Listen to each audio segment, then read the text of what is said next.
The Neverending Story by Michael End. Chapter 18.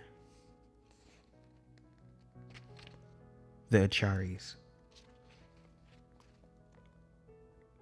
Rain was coming down in buckets. The black, wet clouds hung so low they seemed to almost graze the heads of the riders. Then big, sticky snowflakes began to fall, and in the end was snowing and raining in one. The wind was so strong that even the horses had to brace themselves against it. The riders' cloaks were soaked through and flapped heavily against the backs of the beasts. For the last 3 days, we had been riding over a desolate high plateau. The weather had been getting steadily worse, and the ground was a mixture of mud and sharp stones that made for hard going. Here and there, the monotony of the landscape was broken by clumps of bushes or stunted, wind-bowed trees. Bastian, who rode in the lead with his mule Yucca, was fairly well off in his glittering silver mantle, which, though light and thin, proved to be remarkably warm and shed water like a duck.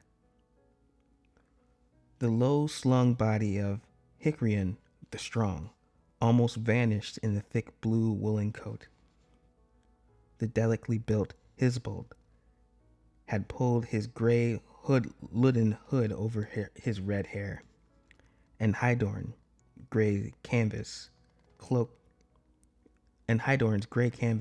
clung to his gaunt frame. Yet, in their rather crude way, the three knights were of good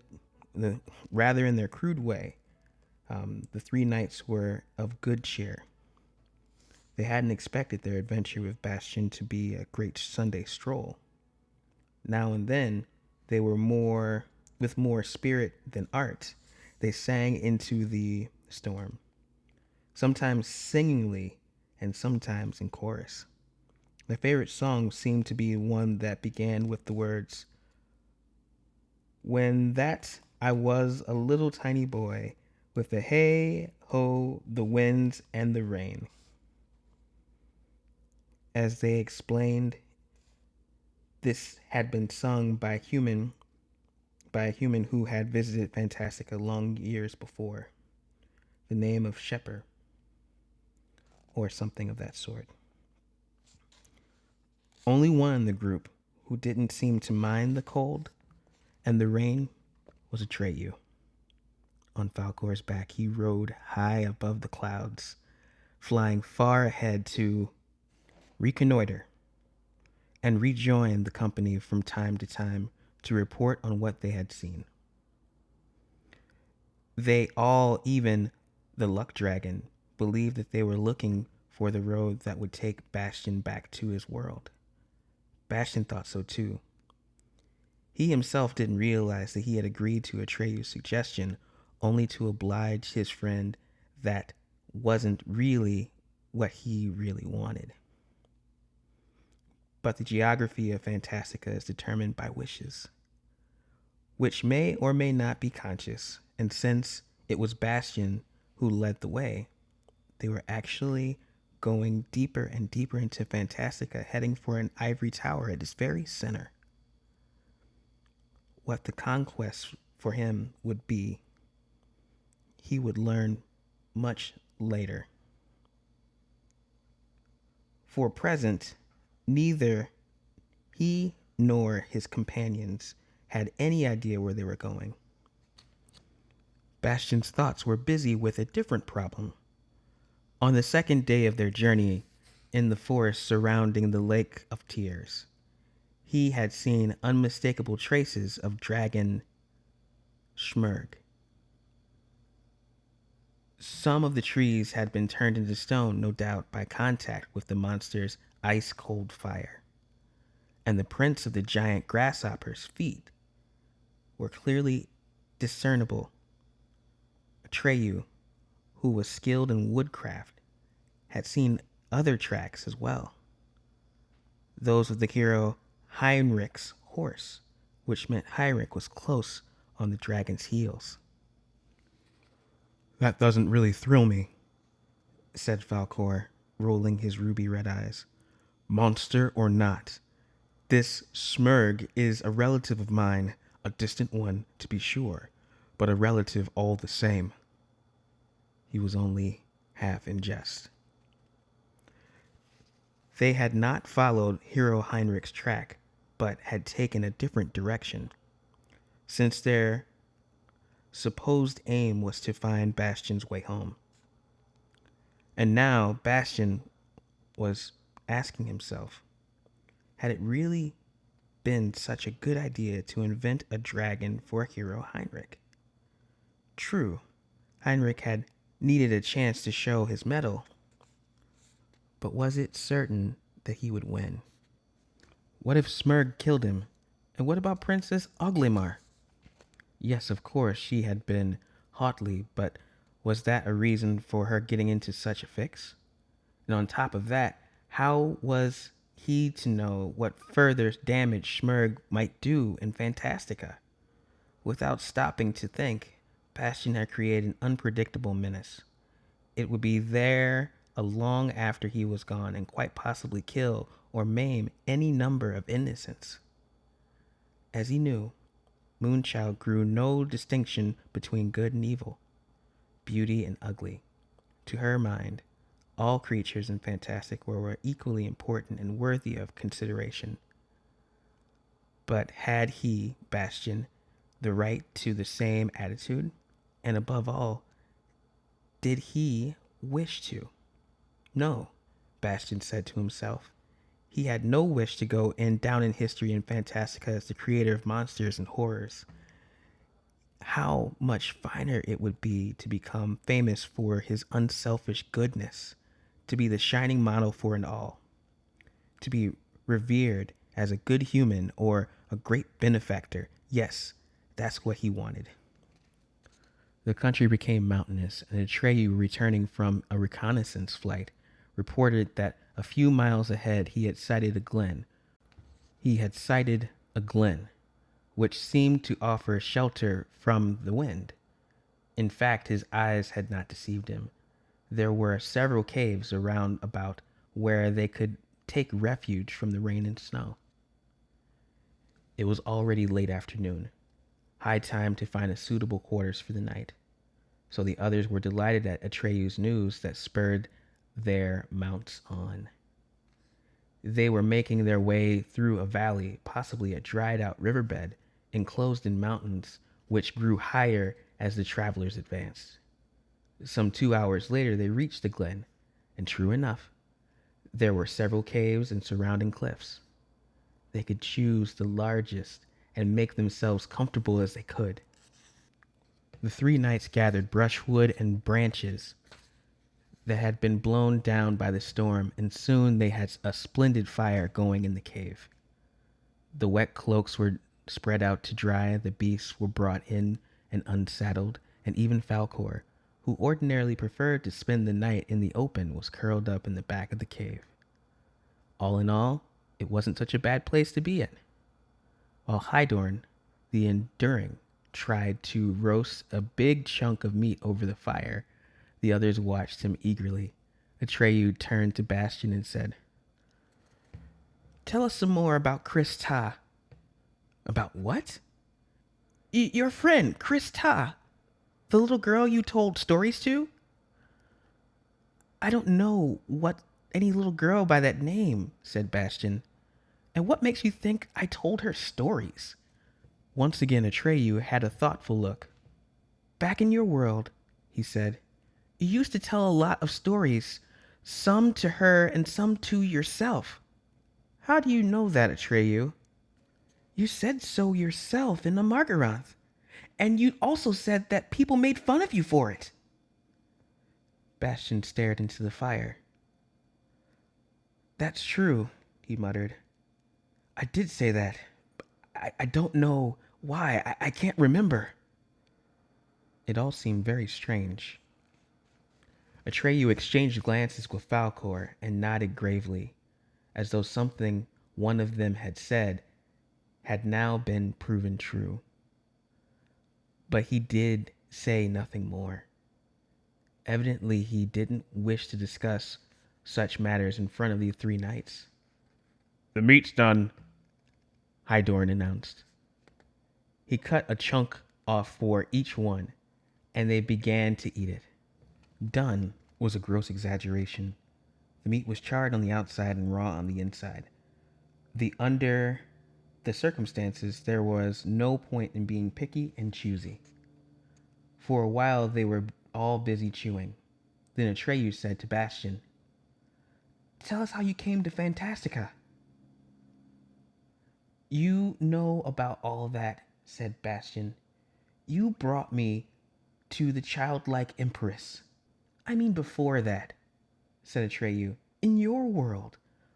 Where did you live? How did all of this happen?" Then Bastian told how he had stolen the book from Mr. Corander, how he had carried it off to the schoolhouse attic and begun to read it. When he came to Atreyu's great quest, Atreyu motioned him to stop. He didn't seem interested in what the book had to say about him. What interested him in the extreme was the how and the why of Bastian's visit to Mr. Corander and the flight to the attic of the schoolhouse. Bastian racked his brains, but about those things he could not remember, nothing more. He had forgotten everything connected with the fact that he had once been fat and weak and cowardly. His memory had been broken into bits, and the bits seemed vague and far away as they had concerned an entirely different person. Atreyu asked for other memories, and Bastian spoke about the days when his mother was still alive, about his father and his home, about school and the town he lived in, and as much as he remembered. The three knights had fallen asleep. Bastian was still talking. It surprised him that Atreyu would take such an interest in the almost everyday happenings. Maybe it was because of the way Atreyu listened, and that these things took on a new interest for Bastian, as though they contained the secret magic that he had never noticed before. At the last, he ran out of memories. It was late in the night. The fire had died down.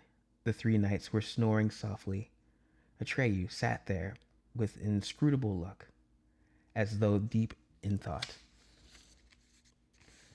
Bastian stretched out, wrapped himself in the silver mantle, and had almost fallen asleep when Atreyu said softly, "It's because of Arin." Bastian propped his head on his hands and looked sleepily at his friend. "What do you mean by that?" "The gem," Atreyu, as though talking to himself. "It doesn't work the same with humans as us." "What makes you think that?" "The amulet gives you great power. It makes all of your wishes come true. But at the same time, it takes something away. Your memory of the world." Bastian thought it over. He didn't feel as if anything had been taken away from him. Graverman told me to find out what I really wanted, and the inscription on Arin said the same thing. For that I have to go from one wish to the next without ever skipping any. That is why I need the gem. "Yes, Atreyu, it gives you the means, but it takes away your purpose." "Oh well," said Bastian. "Moonchild may have known what she was doing when she gave me the amulet." "You worry too much, Atreyu." "I'm sure Arin isn't a trap." "No," said Atreyu. I don't think so either." After a while, he added, "Anyway, it's good we're looking back on the world. Aren't we?" "Oh, yes," said Bastian, already half asleep. In the middle of the night, He was awakened by a strange sound. He had no idea what it was. The fire had gone out, and he was lying in total darkness. When he felt Atreyu's hand on his shoulder and heard him whisper, "What's that?" I don't know," Bastion whispered back. He crept to the mouth of the cave and listened. A great many creatures seemed to be trying to fight back their sobs. There was nothing human about it. It didn't sound like animals in pain. Starting as a whisper, it swelled into a sigh and ebbed and rose and ebbed and rose, and never had Bastion ever heard anything so mournful. "If at least we could see something," Atreyu whispered. "Wait," said Bastion. "I've got Al-Tashir." He took a glittering stone from his pocket and held it high. It gave hardly more light than a candle, but in its faint glow, the friends saw enough to make their skin crawl with horror. The whole glen was alive with hideous, foot-long worms who looked as if they had been wrapped in soiled rags, slimy little limbs protruding from the folds of their skin. At one end, two eyelids peered from underneath the rags. From the other, an eye flowed tears. Thousands of tears. A whole glen was wet with them. The moment the light from the Altashir hit them, the creatures froze, and the friends were able to see what they had been doing. At the center of the glen stood the tower of the finest silver filigree, more beautiful and more valuable than any building Bastion had seen in Amargaranth. Some of the worm-like creatures had evidently been climbing about the tower, joining its innumerable parts. But at present they all stood motionless, staring at the light of Al-Tashir. A ghoulish whisper passed over the glen. "Alas, alas, what light has fallen on our ugliness? Whose light has seen us? Cruel intruder, whoever you may be, have mercy. Take that light away." Bastion stood up. "I'm Bastion Balvazar Bux. Who are you?" "We are the Akaris. We are the unhappiest beings of Fantastica." Bastion said nothing and looked away in dismay at Atreyu. "Then," he said, "it's you who created Amargaranth, the most beautiful city in Fantastica?" "Yes," the creatures cried, "but take that light away. Don't look at us. Have mercy." "And with your weeping, you've made a lake of Moru, the lake of tears?" "Master," they groaned, "it's true. We will die of shame and horror if you make us stand in this light. Why must you add to our torment? We've never done anything to you." Bastion put Altashir back in his pocket, and again the night was black as pitch. "Thank you," cried the mournful voices. "Thank you for your merciful kindness." I want to talk with you," said Bastion. "I want to help you." He was almost sick with disgust, but he felt very sorry for the poor things. It was clear to him that they were the creatures he had mentioned in his story about the origins of Amargaranth. But here again, he couldn't be sure whether they had always been there or whether they owed their existence to him. In the latter case, he was responsible for their misery. But either way, he was determined to help them. "Oh," the plaintive voices whispered. "No one can help us." "I can," said Bastion. "I have Arin." At that, they all seemed to stop weeping all at once. "Where have you come from?" Bastion asked. A chorus of merry voices whispered, We lived in the lightness depths of the earth to hide our ugliness from the sun, and there we weep all day and all night. Our tears wash the indestructible silver out of the bedrock, and from it we spun filigree that you have seen. On our darkest nights, we mount up to the surface, and the caves are coming out of places. But up here, we join together in the sections we've made below. We've come tonight because it's the dark enough for us to us to work without seeing one another. We work to make amends for the world of our ugliness, and that comforts us a little. But you're not to blame for your ugliness, said Bastian. Oh, there are different ways of being to blame, said the Archerice in reply.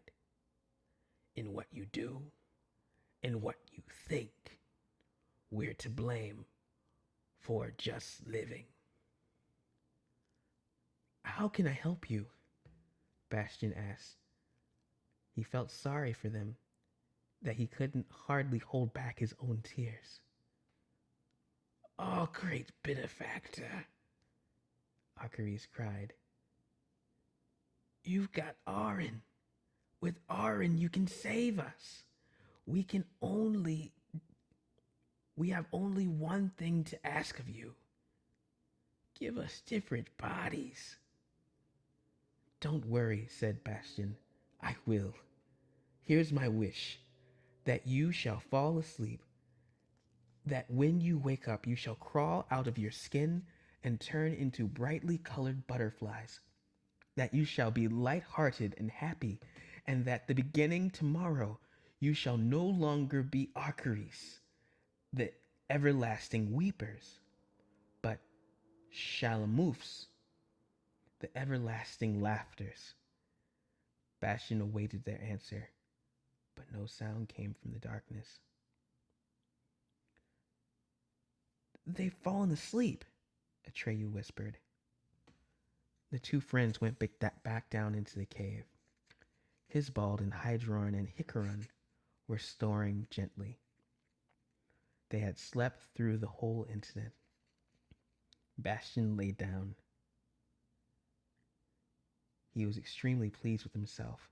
Soon, all of Fantastica would learn of the good deed he had done. It had really been unselfish, since no one could claim that he had wished anything for himself. There would be nothing to mar the glory of his goodness. What do you think, Atreyu? He whispered. Atreyu was silent for a while. Then he replied, I only wonder what it may have cost you. Not until somewhat later, after Atreyu had fallen asleep, did it dawn on Bastian that his friend had been referring, not to his self-abnegation, but to the loss of memory. But he gave the matter no further thought and fell asleep in joyous anticipation of the morrow. The next morning, the three knights woke him with their cries of amazement. Would you look at that? My word!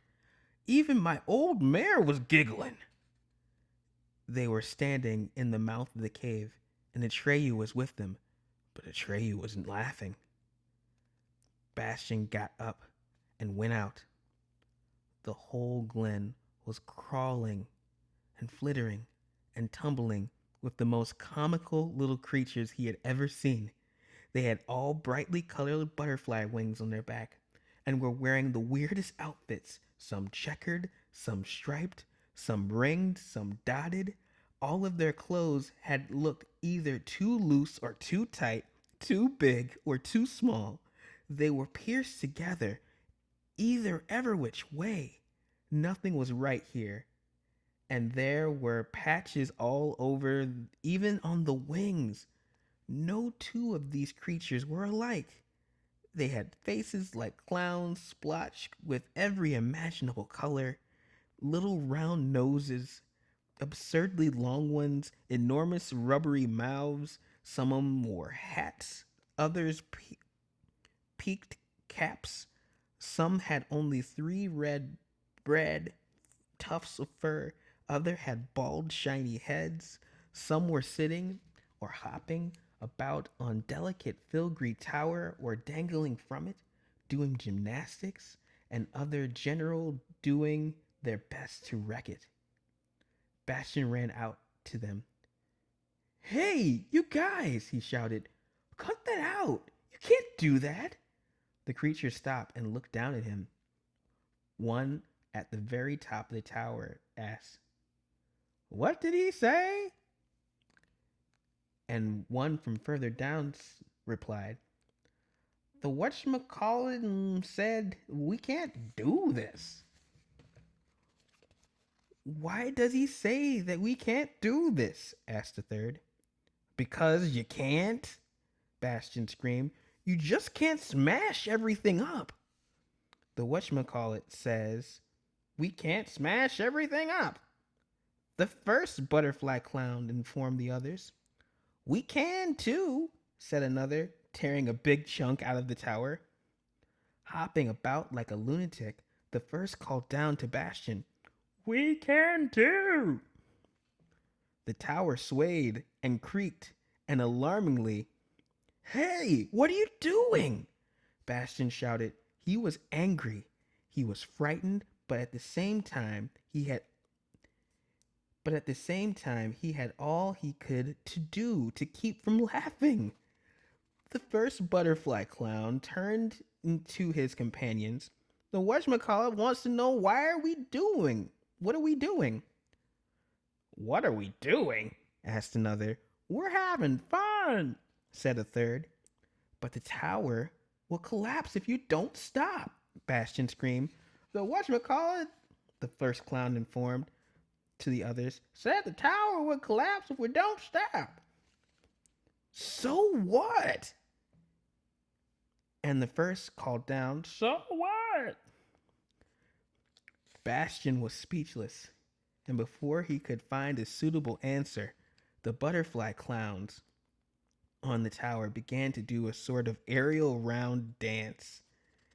But instead of holding hands, they grabbed one another by the leg or collar, while some simply swirled head over heels through the air and bellowed and laughed.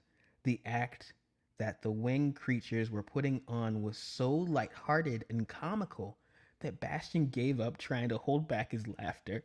But you can't do that, he called to them. The Akaris made it, and it's beautiful. The first butterfly clown turned back to the others. The whatchamacallit said that we can't do that. We can do anything. It's not forbidden, cried another, turning somersaults in the air. And who's gonna forbid us? We're the Shamafroos. Who's gonna forbid us of anything? All cried in chorus. We're the Shamafroos. I am, said Bastion. The whatchamacallit, the first clown explained to the others, says I. Who? Said the others. How can you forbid us of anything? No, said the first. Not I. The whatchamacallit says he. Why does the whatchamacallit say he? The others wanted to know. And why and who is he saying he to in the first place? Who are you saying he to? The butterfly clown called down to Bastion. I didn't say he, Bastion screamed, half fuming, half laughing. I said I forbid you to wreck this tower. He forbids us, said the clown to the others, to wreck this tower. Who does? Inquired one who had just turned up from the far end of the glen. The whatchamacallit, the others replied. I don't know any whatchamacallit, said the newcomer. Who is he anyway? The first sang out. Hey, whatchamacallit, who are you anyway? I am not a whatchamacallit, said Bastion. who by then was moderately angry. I am Bastion Balthazar Bucks, and I turned you into shamafools so you wouldn't have to cry and moan the whole time. Last night you were still miserable Acharis. It wouldn't hurt to show your benefactor some respect. The Shamafoos all stopped hopping and dancing all at once and stood gaping at Bastion. A breathless silence fell. What did the muchmacallum say? Whispered a butterfly clown at the edge of the crowd, but his next door neighbor cracked him on the head so hard that his hat slid over his eyes and ears, and all the others went, "Psst." Would you be so kind as to repeat all that very slowly and distinctly? The butterfly clown requested. I am your benefactor, cried Bastion. This threw the Shamafoos into an incredible stage of agitation. One passed the word on to the next, and in the end, innumerable creatures who, up until then, had been scattered all over the glen, gathered into a knot around Sebastian, shouting in one another's ears, Did you hear that? He's our benefactor. Did you hear his name is Sebastian the Belku? The Bucks in the Beckoncore. Rubbish. It's a Cerebit Kaboo. Baldwin Hicks. Six Hooks, Bobby Billy, Scooter, Nix Nax, Flax Trick. Beside themselves with enthusiasm, they shook hands all around, tipped their hats to one another, raised the great clouds of dust, and clapping one another on the back of the belly. We're so lucky, they cried. 3 cheers for Bucks the Factor, Ninzavar Bastionity. Screaming and laughing, the whole great swarm shot upward and whirled away. The hubbub died down in the distance. Bastion stood there, hardly knowing what his right name was. By that time, he wasn't so sure he had really done a good deed. Good night. That is the end of chapter 18. Until tomorrow.